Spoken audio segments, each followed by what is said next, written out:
Coaching in Session, your exclusive destination for unparalleled personal and professional growth. With your host, Michael Rearden. Whether you choose to live within limits or break free, your mindset journey begins here. Welcome, Harriet Bratt, to Coaching in Session. How are you doing today?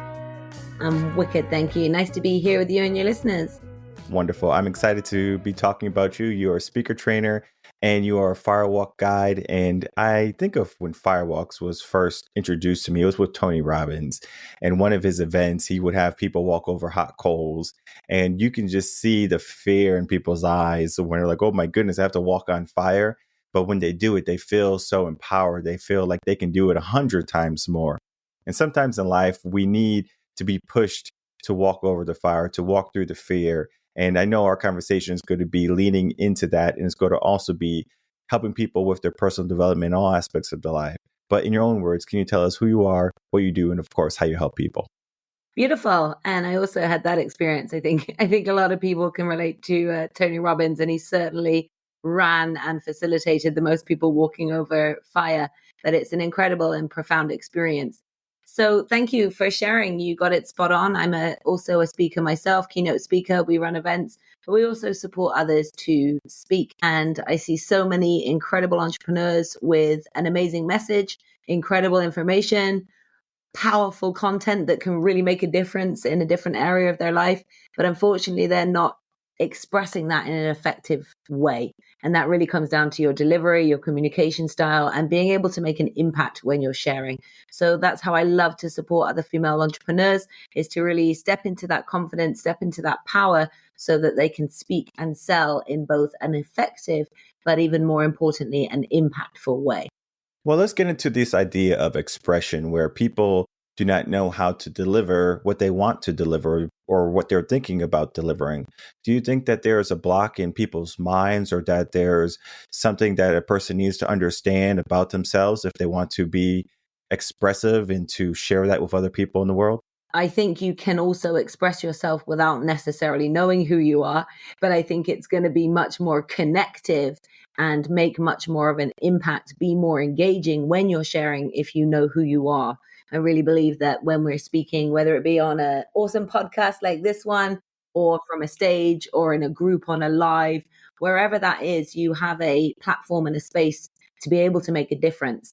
And yes, I absolutely believe be yourself, know who you are. And that's an amplification, right? Who you are on stage, who you are in these environments should only ever be an amplification of who you are off stage. But I also see a lot of kind of fresh new trainers. And I felt this. I went through this period in my own speaker journey. They've kind of just perhaps had their first few gigs or first event. They're on a certain level of their personal development journey, and they've got mentors around or people saying, perhaps you can adapt and do this for your audience. My example was, I'm very loud. I've got ADHD. I speak really quickly. And I used to have people saying, slow down, calm. And there was a really rebellious, actually, a huge ego in me that was going, no, I'm going to be myself. I'm just going to be me.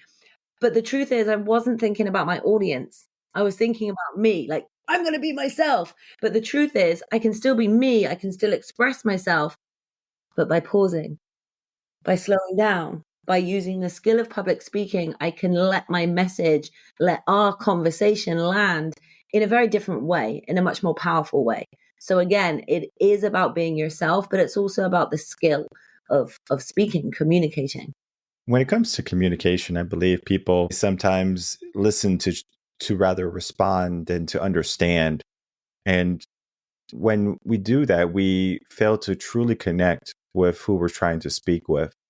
Because when I'm speaking to guests, or I'm just speaking to clients, or just a person at HEB, I live in Texas. HEB is the best grocery store in the whole world. I don't know if you've been to Texas before, but if you do, go to HEB. Okay. And I'm like, they're not an advertiser or anything. It's just that they're so good at what they do. I like their values the most. And sometimes when we have the value of trying to understand a person can truly feel like, hey, this person cares about me. And I know you get that with your clients too. Like, hey, like Harriet is listening to me. Like she's trying to understand me, rather than like, hey, you just need to do this and I'm going to tell you what to do, being a boss. And yes, sure, that, has a time and a place. But when you're trying to understand a person, listening, right? Trying to be more than just a soundboard and saying, oh, yeah, and then just echoing what they say is like, okay, critiquing and then trying to make them better. I love what you said about getting to know who you are, because this is where I find the majority of people, they struggle. They don't do the work to even say, like, who am I? And one of the things they do is they just get busy. And so if I get distracted, if I get overwhelmed, I don't have to do the work to figure out who I am. And so our world today is just filled with so much fluff where people are choosing not to get to know themselves because maybe there is a part of them that they don't want to get to know. Maybe there is a part of their past that they don't want to uncover again. And so my question to you is, how can people start to, in a good way, get to know themselves better? It's an important question. And I think, again, as you've just said, it's so relevant at this moment in time.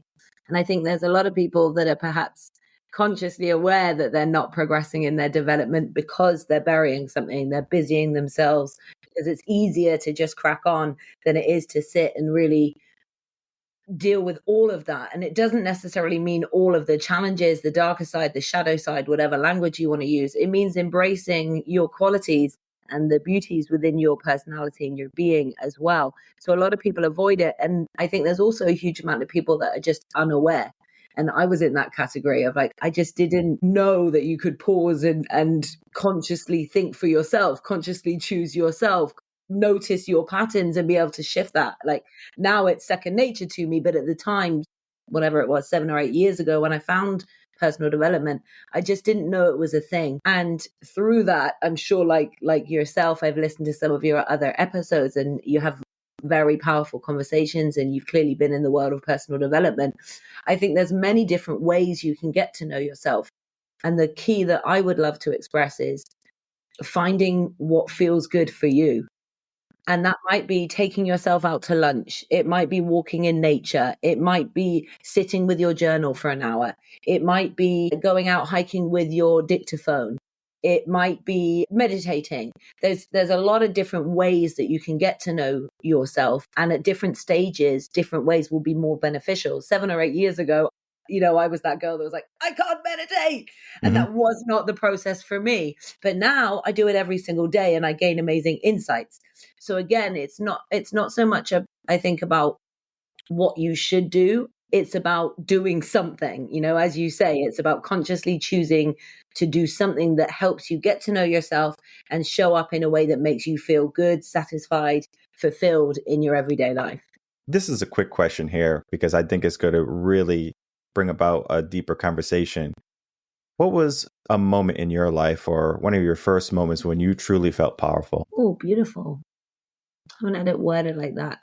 I think, I'm sure we were going to go into that anyway, but it is a truth. I think for me, one of the main times I felt powerful, which is kind of funny to say because it's so late in life, was when I did my first firewalk. For that particular description of powerful. There's other emotions for other times, but a moment where I really connected with my power was probably not even the first time I walked, but the second experience that I had of firewalking. Just the profound difference it made for me, but what I also saw other people around me going through. That was a real moment of wow, I'm powerful. Mm-hmm. We all are. Yeah, of course. It's just interesting when you speak with someone because that question especially is like one where people don't necessarily get every single day. They're like, when was the first time I felt powerful or I felt good in my own skin? And I remember for me, one of the early on, I was probably like a teenager, and I went to dinner by myself, and I was just like, wow, this is powerful. Like this is dangerous.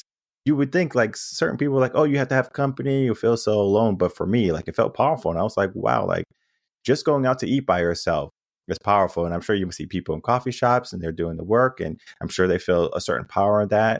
People who will put themselves through college and work and they're making ends meet somehow, they can feel powerful in that. So there's just so many different rights and where a person can feel powerful, and it all leads them hopefully to the place where they can make a difference. Because I think in life, what people are trying to do is make a difference, is trying to be of service to others, is trying to find fulfillment. But what I think happens along the way is that it gets difficult. It becomes challenging. There's limitations, there's obstacles, there's people who are naysayers. And so the difference that we want to make, or the places that we want to be, it feels like there's a roadblock. Sometimes the roadblock is ourselves, but then sometimes the roadblock can be other people. And so when a person is truly trying to make a difference and they're trying to get to this place in life, what would you say to encourage them to get there, regardless of the challenges and the struggles? I think it's exactly what you just said right at the end there, but maybe in a different wording. It's not just regardless, it's with.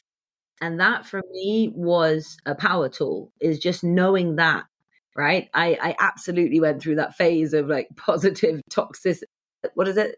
Toxic positivity. And I'm not a huge fan of that expression, but I went through that, like everything's fine, everything's okay, everything's great, like sweeping things under the rug. And I think the more that I just accepted that, exactly that, there are ups and downs. I don't like to call it good or bad myself because cliche, but true.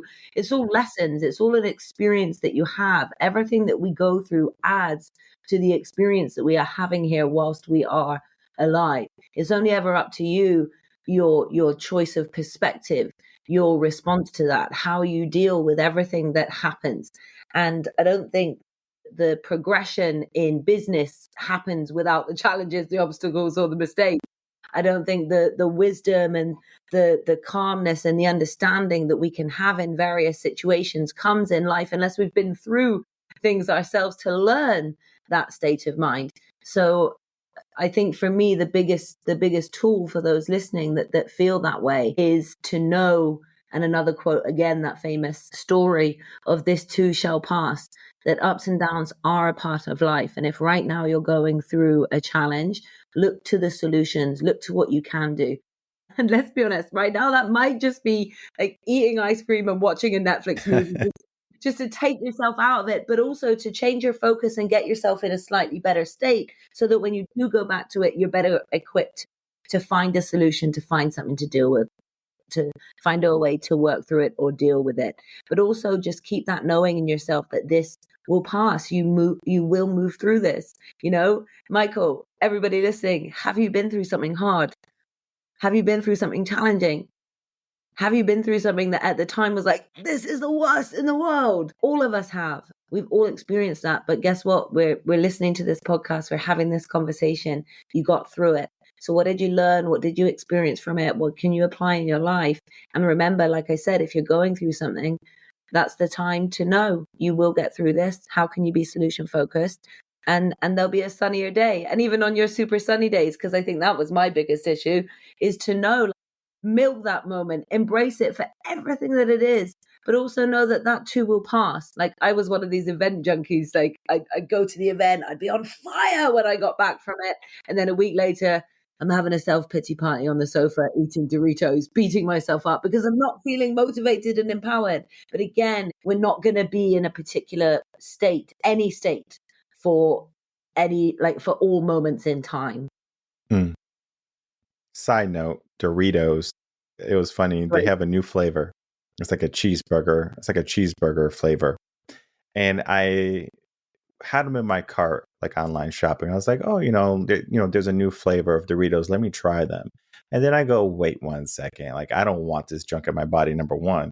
And then number two, I thought about why I even thought about buying Doritos. And I remember I was like in, I don't know, 4th grade, 5th grade, maybe. And I remember going to the grocery store and getting the purple bag of Doritos. Those were spicy Doritos, very nice. And I came home and I was eating my favorite bag of Doritos. And my mom was on the sofa. She was crying. And I was like, like what's wrong? And she basically said that the dog had cancer, had throat cancer. And so the dog was about 3 years old. So, we were just getting accustomed to her. And, she was becoming family. And I said, wow. So I remember going upstairs, crying in my room, and I put the bag of Doritos down to the side, and I was like, my favorite Doritos, And then I remember the dog coming into my room a little bit later, and she was like, you know why you're crying? She's trying to jump on me and everything because she wants to play. She doesn't necessarily know, what's happening to her. And so, as she was like trying to push it on me, eventually I started to pet her, and then eventually later down that night, I had my Doritos, but that was before, me paying attention to her quite a bit. And I remember us cooking a nice steak for her, and which is, reminiscent of, like how much we cared. Like we gave her a huge steak, and I don't know what we ate that night. It might have been just rice aroni because we didn't have a lot. And the next day, she was gone because, she was in pain. She was like coughing up blood. Like this is, again, it was a hard moment for us. It was a hard moment for her, I'm sure. And I think of the perspective that I was in at the moment, right? I was thinking about how sad I was, like my hardship. And I think about her struggle. Sometimes I think in life, I think we get so fixated on, where we are. And I understand we need to in order to get out. But you brought up so many great points in that last spill there, because you talked about this idea where we have a choice of perspective, where sometimes we might need a reprieve. We might need to watch some Netflix. And there's going to be a differentiation between just watching Netflix for a moment and then having Netflix be a numbing mechanism for us. There have been times when I had immense amounts of grief in my life, and I said, this coping mechanism is going to be more numbing for me. And I did it over and over again. I made zero progress. And I said, I can't keep living my life this way. I need to change. So I began to focus on the solution, because I couldn't just lay in pity, even though it's easy to do so. Something hard happens. If you get knocked down, it is easy. It is easier to stay down. I don't know if you ever saw a movie or something where someone knocks someone down and they say, don't get back up. Mm-hmm. Sometimes life does that every single day. And it tells you don't get back up, and we have to get back up. And I remember just doing things that helped me get back up a lot quicker. Very similar to how a person can do an event, can do a firewalk, and it's so motivating for a person at the moment. Think of New Year's resolutions as motivating. It's like, hey, I'm motivated for change. And all of these things are great things. But then again, motivation is one of those things that fade. It's temporary. And so when we're starting to think about what is next, how can we progress? How can we create something that's more long lasting than something that's just a temporary band-aid? How can we get down to the roots? And we can even use your experience doing firewalks or helping people get through that and what they're experiencing in those moments and how they find themselves on the other side, proud that they did it. Well, first of all, I just want to honor your dog. I have an elderly female dog at the moment that has cancer, so I'm not on the other side of that doorway yet, but I can very much resonate to the feeling of that, and just want to send love to you, your family. I'm sure it's a little while ago now, but they're always just a beautiful memory and a part of our lives. So I just want to honor your share there, and it's so relevant. And these things do happen in life, but it's exactly as you said, building the resilience that works for you, having in your tool belt rituals, mantras. Like, I'm a big fan of Post-it notes. I put them all over my house, my office, with messages. But again, it's, I know I said this a moment ago, and I don't mean it to sound repetitive, but it's kind of that knowing that it will pass and do for you what will work in that moment. And I think, sometimes you alluded to this, and it's so true. Sometimes self-care is like just taking that moment out and like tuning out, whether it's, we've said Netflix a few times here, but whether it's Netflix or reading a book or whatever it is, just getting out of that space and changing your focus. But it's being aware of that. I've been through times in my life, I can remember saying like, oh, just one more episode. Biggest lie I've ever told myself. I would binge watch. But again, it's being honest with yourself in that moment.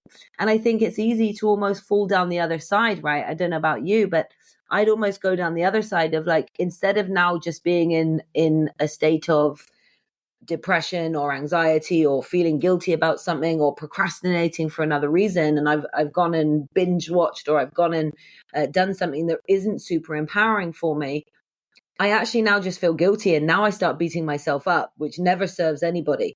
So again, I think it's about that root, and it's everywhere. It's all over the place now, but it's about being kind to yourself. And sometimes going, whoa, like I watched a few many episodes then. Like I'm being honest with myself. I'm processing it. I'm understanding how I want my behavior to change. But I'm not going, oh, what an idiot. I've just wasted that day. I can't believe I did that. I said I was going to only watch one and I watched a series. Mm-hmm. It's just not really beating down on yourself, but being aware and honest with yourself. And I started saying, just to wrap this up, I started saying like, yes, sometimes self-care or self-love looks like giving yourself that moment.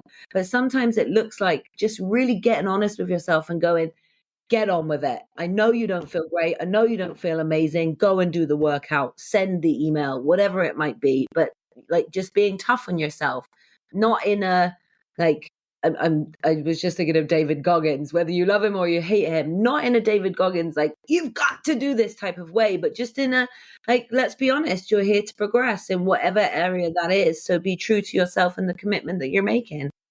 I think of self-care, and there's different ideas of self-care. Some people will say, hey, take it easy for a day, watch your Netflix, eat your ice cream, eat your pizza, do what you have to do, right? Be where you are right now. And then there's people who say too much self-care can be selfishness, where you don't want to progress, you don't want to grow. It's a choice to stay there. And so when we're looking at self-care, is there a boundary for self-care and selfishness? Well, again, I think it's different for everybody. Like I personally don't have any children. Mm-hmm. I run my business. I'm traveling a lot. I still have a busy life, but I have more time that I'm able to, without guilt, have free time. And I don't think it should come with guilt, but you know, the ease of having your kid in the next room shouting for mom or whatever that looks like. So I think it depends on people's schedules, people's routines, people's responsibilities, priorities, etc. And that might look different at different times of the year. But again, I don't think there's a boundary to it. I really believe that when you say someone's selfish for doing self-care, you don't understand the value in self-care. Like, let's just be super honest. If you feel good, do you show up in a better way for those people around you? Are you happier? Are you more loving? Are you more engaging? Are you more present? Do you have more energy to put into the project that you're doing together, or tea time with the kids, or the business meeting with your partner? Like if you're in an empowered, or not necessarily even empowered, but just feeling good, focused, feeling fulfilled, feeling like everything's okay in that moment, are you likely to show up better? And that is the value in self-care and self-love. So it's not selfish. If anything, it allows you to show up in a better way for those around you, which again, I think is a ripple effect of self-love. It leads to a loving environment. What are your thoughts? Well, my thoughts are, I believe self-care is essential when it comes to understanding where we are right now. For example, let's say I go to the gym and maybe I haven't gone to the gym in months or even years. I might start with a very low mileage on the treadmill. I might not do as many steps as I did maybe in my teen years. I might not bench or lift as much weight. And I have to understand that where I was once is not where I am today. But it doesn't mean that I can't get back there tomorrow or the day after, the week or the month or the year. It just is going to take time. It's going to take diligence. It's going to take discipline. And I know if I want to get the results that I'm aiming for, I have to be hungry for the results, but I also have to be patient. And so me understanding where I am, I can have a level of self-care and saying, I need to take a break. I need to take a rest. I need to make sure I don't injure myself, because sometimes, especially with my older clients, I see that they forego self-care because they're so hungry to get back to where they were. And so they might have an injury or a leg or whatever, something has gone on in their life. And they are like, I used to do this, Michael. And I say, okay, that's great, but we're starting here. And then they're doing it. They're like, this is too easy. And then sure enough, toward a couple of weeks down the road, they go, I'm not listening to Mike, right? And then they do it anyway without my consent. They just do what they want to do, what they think is good for them. And then they blow out something, right? Something pops and they're like, Mike, I'm out of commission. I go, well, what happened? They're like, I didn't listen to you. And I was like, well, we can learn from that. We have to figure out where we are. And so it's not selfish to understand where you are right now, to do what you have to do. But when it comes to as you were saying, obligations. Like if you do have young kids and things like that, they have needs and you have to be able to show up. And one of my father's sayings was, he said, handle your business. And I said, "It's okay, great. It's a powerful saying, but what does that mean?" I'm in third grade when it first stuck with me. And I remember he had given me $20 for my allowance to do whatever with, kind of, get food if we needed food, or, just figure out things. And I remember I woke up one morning and my sister and my brother was, I believe, in high school at the time. And I was like, well, we don't have any food for lunch. And I said, well, my dad gave me $20. Let me go to the corner store and get some food. So I got some sandwiches for my sister and myself. And, this was $20 I could have used to buy toys and stuff like that. Again, I'm young and I'm just thinking about what I can do with this $20. But instead, when I was walking to the grocery store that day, I said, handle your business, handle your business. And it started to stick with me. There comes a time when you have to handle your business and you have to forgo what you want to do, what you have planned to do. Some things take priority, they take precedence. And so feeding my sister at the time took precedence. I had to forgo maybe my video game or something, my Game Boy game. And I said, handle your business. So for me, I said, let me not be selfish today. Let me be selfless. And so there's a lot to be said when it comes to a person, doing what they think they should do and versus what they know they should do. And I think people, they get caught up in what they should be doing, because sometimes people, they contact me and it's not like, hey, Michael, can you help me? It's like, Michael, can you tell me? Can you tell me what to do, Michael? And I go, no, it doesn't work that way. I'm not going to tell you what to do. All right. There's certain things I'm going to have you do, but I'm not going to tell you how to live your life. I'm not going to tell you what you should be doing. Your purpose, the way you want to be living, all of this has to be defined by you. I'm here to guide you. I'm here to help shine light in the darkness and to show you your blind spots. Yes, I'm here for that, but I'm not here to depict your life. And I know sometimes people, they're so quick to say, you should be living this way. You should be doing this. You shouldn't be doing that. I don't know if you ever had a person say, what you should be doing with your life, and they're basically living your life for you, which is interesting because, they have their own life to worry about, but yet they're worrying about other people. So when a person gets into this type of mindset where they're so concerned about other people and it has no effect on them, what would you say to those people? Should you say, mind your own mind your own business, or let me live my life and be free? Like, what is your take on that type of thinking? Well, I'm sure that you've heard of Mel Robbins. Yeah. In a nutshell, I would tell them to go read the Mel Robbins book. Let them. And I say that from both perspectives. I say that as someone that notices and has had people trying to interfere, trying to tell me I should do X, Y, and Z, or I should do what I'm doing, but in a different way, or I should change my branding for whatever reason it might be. And I just want to remind everyone that we all speak from our experience. We all speak from our perspective. So do those people that are telling you, and they may be able to give great advice. It may be something that you should listen to. And even though there's a bit of resistance, like, be open, hear what they're saying. It might have value in it. But for a lot of the time, I think it's just about being able to accept that people, you said it at the beginning, people love to speak. They're not always listening. They just want to respond and share their opinion, share what they think is right in that moment. So I think it's about being able to just take a breath and let them. Remember, they're only sharing it from where they're at. Let them be. Don't try and fight it. Don't try and argue with it. If it's someone that means something to you and you're able to have a conversation and express yourself and share how you feel and why you want to do such thing, and it's important because of the dynamic within that relationship, then absolutely have the conversation.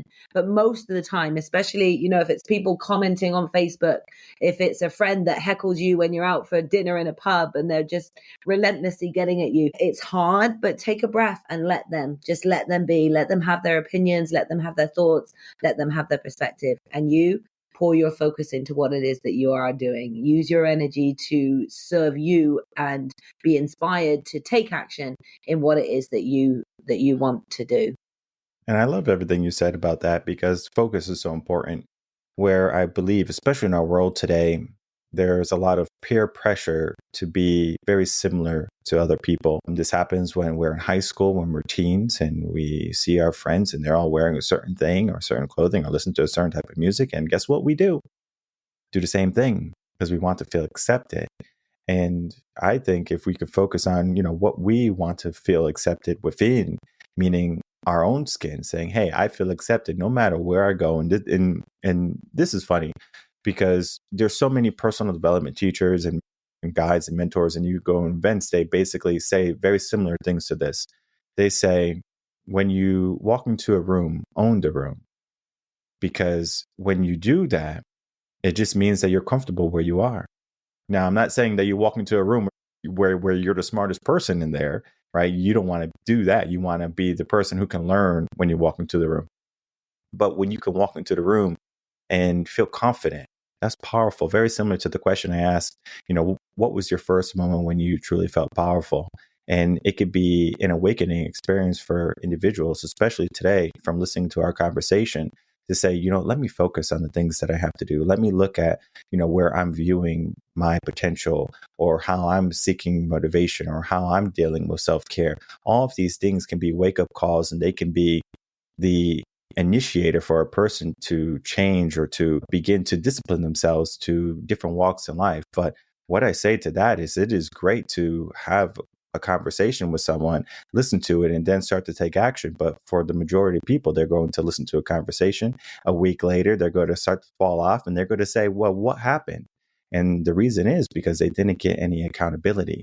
They didn't get a partner. They didn't get someone to guide them along the way.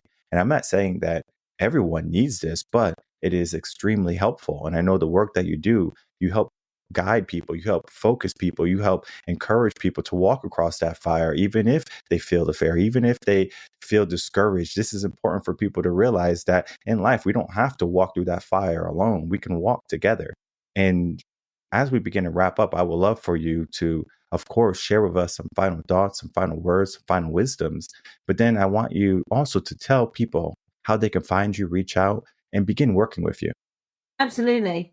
And I completely agree. I think the most important thing, and perhaps this can be my final thoughts, is, one of our slogans is let's rise together. I truly believe that the support, the enjoyment, the understanding, the acceleration, the opportunities that can come in your journey when you surround yourself with incredible people, mentors, coaches, accountability partners, but an empowered community, especially within the area that you're looking to grow in, that can make such an immense difference. I would also say, ultimately, you need to take responsibility for you. Having the people is powerful. Having the people is like the ace of spades in your pocket. You have to take those steps yourself. So I think my final thoughts would be have radical responsibility for yourself.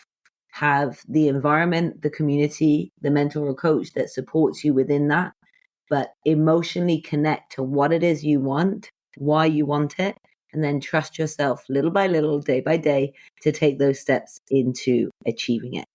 And it's been really fun having this conversation with you. People can find me all over social media at Harriet Bratt.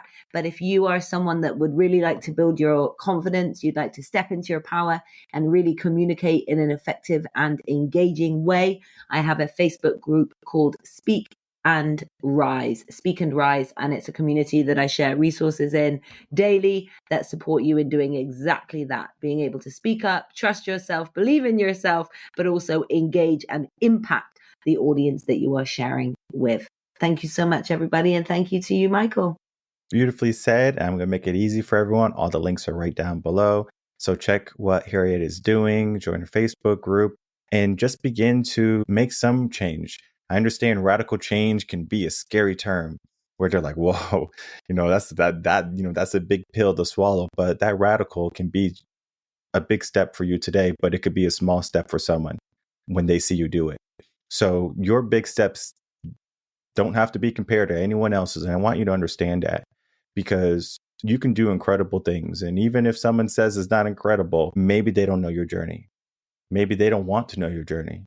And it's not your obligation or your duty to show people, hey, this is my journey. I want you to understand it. As long as you do, as long as you know, and as long as you can see the growth, that can be what you have to do today. And so I love this idea, let's rise together. You don't have to go on this walk of life alone. You can choose to, of course, be that lone warrior. But when you go to war, typically you have an army beside you. And so I encourage you to find the people, to build a community, to not choose to just walk solo in life, right? Find the person, find the guide, find the mentor. That's going to be a quintessential part of your growth and your prosperity. So I do want to thank you, Harriet, again for coming on, spending some time, and of course, talking about your work today. An absolute pleasure. We continue rising together.